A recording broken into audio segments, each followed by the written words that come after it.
दोस्तों, मैं natural path doctor Arvind अपने यूट्यूब चैनल फिटनेस मंत्र में आप सभी का बहुत बहुत स्वागत करता हूं।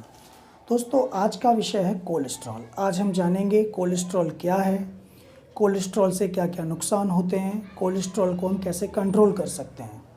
तो दोस्तों, कोलेस्ट्रॉल एक वसा है, यानी कि एक चिकनाई है जो हमारे ब्लड में पाई जाती है। हमारा लीवर कोलेस्ट्रॉल का निर्माण करता है। यह मांस, मछली, अंडा, पनीर, मक्खन, घी आदि में पाया जाता है।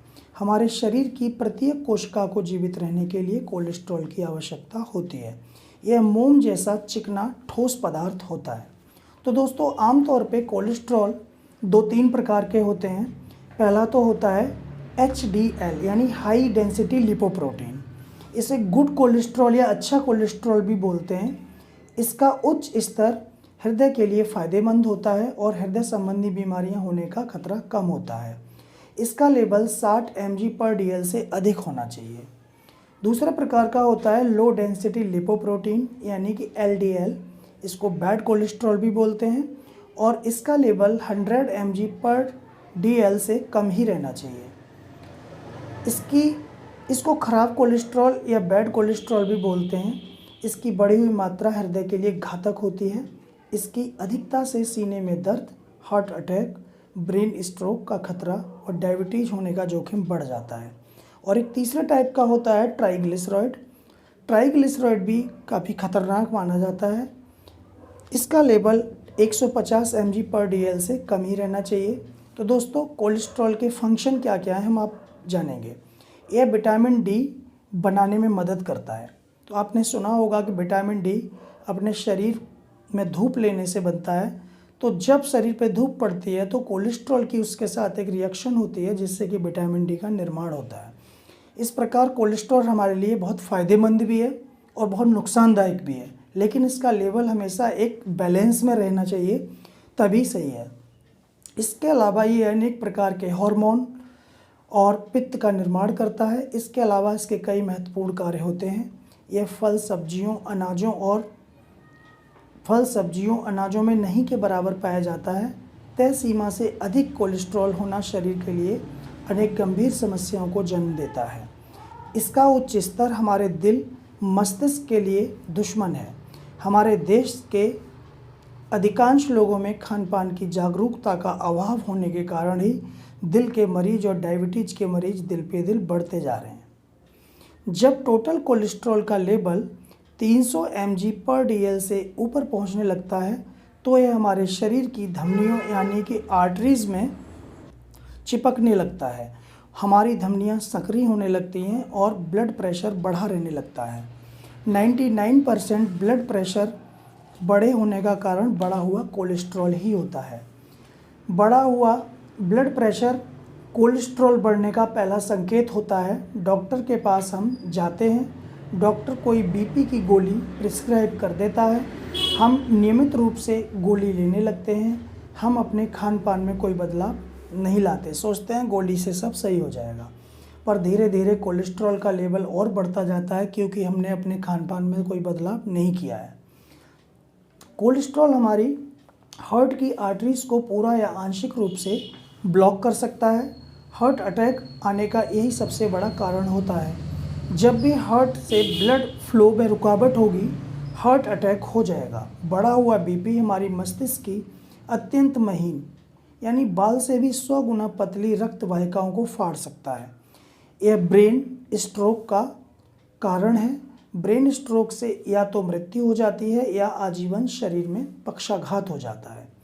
लंबे समय तक कोलेस्ट्रॉल का बड़ा स्तर डायबिटीज़ का भी कारण है। आज भारत डायबिटीज़ और हृदय रोग की कैपिटल बन गया है। अब प्रश्न यह है कि इसको कैसे रोकें, इसका निवारण क्या है। तो दोस्तों, सबसे पहला तो कारण यही है, अपने लिए समय निकालें। हम ज़िंदगी भर खाने और कमाने में लगे रहते हैं, लेकिन अपने लिए 1 या आधा घंटा कभी निकाल नहीं पाते। और सबसे बड़ी वजह यही है कि हम असमय ही मौत के मुंह में चले जाते हैं। हमारी लाइफस्टाइल में हमें बदलाव लाना होगा, खान पान में बदलाव लाना होगा।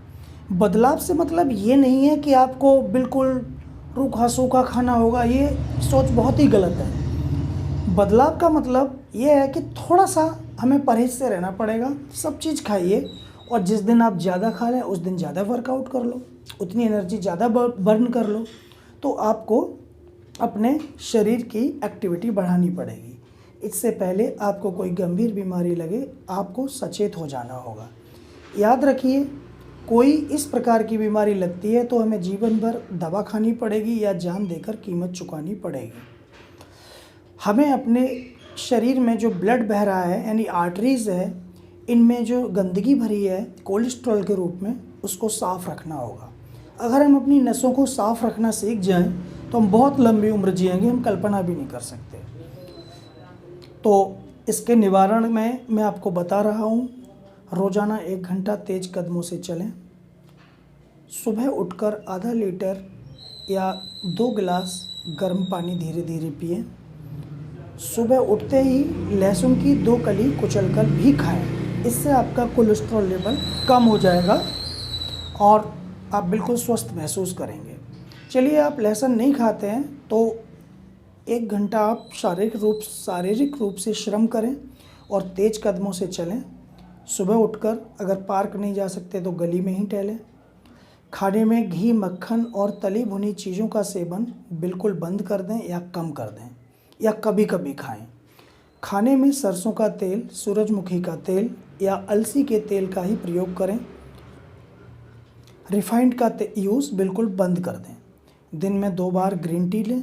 हरी सब्जियां और सलाद की मात्रा बढ़ा दें। पानी की मात्रा भी आपको बढ़ानी पड़ेगी। सुबह तो आप पानी पिएंगे ही और दिन में आप तय कर लें मुझे इतना पानी पीना है, मिनिमम 2 लीटर पानी तो पिए ही पिए। कुछ लोग 2 गिलास ही पानी पीते हैं 24 घंटे में, उन्हें प्यास नहीं लगती है तो वो पीते ही नहीं हैं। घर में प्राणायाम और योगा की आदत डालें। इनका पालन करने से, नियमित रूप से करने से आपका जो कोलेस्ट्रॉल लेवल है बिल्कुल सामान्य आ जाएगा, इसमें कोई दो राय नहीं है। तो दोस्तों, प्राणायाम में आप भ्रामरी प्राणायाम, अनुलोम विलोम और कपालभाति, ये 3 प्राणायाम 5-5 मिनट कर लें। अगर 15 मिनट ये प्राणायाम कर लें तो इससे आपका कोलेस्ट्रॉल लेवल बहुत ही जल्दी डाउन होगा, बहुत जल्दी डाउन होगा। और ये स्वामी रामदेव भी इस बात को बता चुके हैं, मैं भी बता रहा हूँ आपको। तो दोस्तों, उम्मीद है कि आप इन सब का फ़ायदा लेंगे और अपनी लाइफ को हेल्दी और खुशमय बनाएंगे। नमस्कार।